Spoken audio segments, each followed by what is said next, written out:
ಏನಪ್ಪ ನಮ್ಮ ಪ್ರಧಾನಮಂತ್ರಿ ಒಬ್ಬ ನಮ್ಮ ಸೆಕ್ರೆಟರಿ ಅವರು ಅಥವಾ ವಕ್ತಾರರು ಅಣ್ವಸ್ತ್ರ ತೋರಿಸಿ ಬೆದರಿಕೆ ಒಡ್ಡುವುದನ್ನೇ ಪಾಕಿಸ್ತಾನ ತನ್ನ ಕಾಯಕವನ್ನಾಗಿಸಿಕೊಂಡಿದೆ. ಇದು ಆ ದೇಶದ ಬೇಜವಾಬ್ದಾರಿತನವನ್ನು ತೋರಿಸುತ್ತದೆ. ಅಣ್ವಸ್ತ್ರ ತೋರಿಸಿ ನಾವು ಧರಿಸ್ಬೇಕಂತ ಮಾಡಿದಾರೆ, ಅದು ನಾವು ಅದಕ್ಕೆ ಬೆದರುವಂಥ ಅವಶ್ಯಕತೆ ಇಲ್ಲಪ್ಪ ಅನ್ನುವಂಥದ್ದು. ಯಾಕಂತಂದ್ರೆ ನಮ್ಮ ರಾಷ್ಟ್ರ ಗಟ್ಟಿದ ಗೊತ್ತದ, ನಾವು ಹೆಂಗೆ ಮಾಡ್ಕೋಬೇಕು ಅಂತೇಳಿ. ಯಾಕಪ್ಪ ಹೇಗಾಗಿ ಈ ರೀತಿ ಮನುಷ್ಯ ಮಾತಾಡ್ತಿದ್ದಾರೆ ಅಂದರೆ, ನಿಧಾನಕ್ಕೆ ಏನಾಗಿದೆಪ್ಪ ಅಂತಂದ್ರೆ ವಿಶ್ವದ ಒಂದು ಏನು ಟ್ರೇಡ್ದಿಂದಾಗಿ, ನಮ್ಮ ಅಮೇರಿಕೆಯ ಟ್ರೇಡ್ದಿಂದಾಗಿ ಈ ಒಂದು ಹೊಸ ರಾಜಕೀಯ ಮನ್ವಂತರ ಆಗ್ಲಿರ್ತದೆ. ಯಾಕಂದರೆ ಮೊದಲು ಯುದ್ಧಗಳಾಗ್ತಿದ್ದು, ಈಗೂ ಯುದ್ಧಗಳು ಆಗೋದಿಲ್ಲ ಅಂತಲ್ಲ.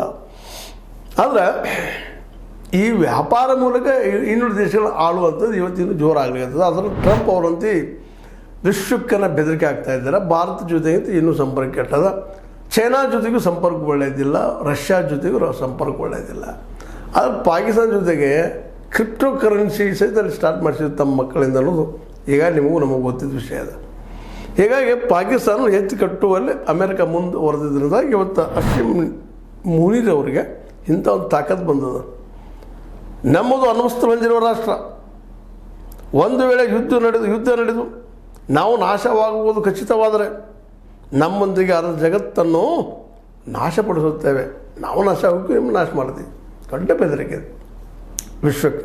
ಇದಕ್ಕೆ ಕಾಲಿಷ್ಟ ಅಮೆರಿಕ ಇದ್ರ ಹಿಂದೆ ನಿಂತಿದ್ದು, ಜೊತೆಗೆ ಚೈನಾನೂ ನಿಂತದಪ್ಪ ನಮ್ಮಿಂದ ಅನ್ನುವಂಥದ್ದು, ರಷ್ಯಾನು ನಮ್ಮಿಂದ ನಿಲ್ಲಬಹುದು ಅನ್ನೋದು ಇಲ್ಲಿವರೆಗಿನ ರಾಜಕೀಯ